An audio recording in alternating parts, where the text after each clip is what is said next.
কলকাতায় এসে তিনি যেমন দেখলেন যে চারদিকে ছেলে ছোকরা সবাই মিলে খালি স্কুলে যাচ্ছে, কলেজে যাচ্ছে, সবারই সেই এক লক্ষ্য যে কী করে জীবিকা অর্জন করা যায়, এবং তার জন্যই বিদ্যাচর্চা।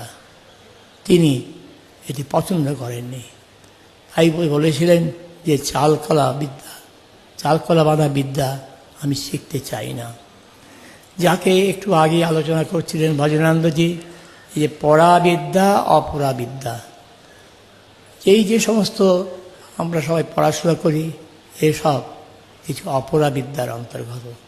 কিন্তু পরাবিদ্যা, যেটি কথা সুন্দর করে শ্রীকরানন্দ স্বামী বললেন, সেই পরাবিদ্যা হল শ্রীরামকৃষ্ণের বিষয়।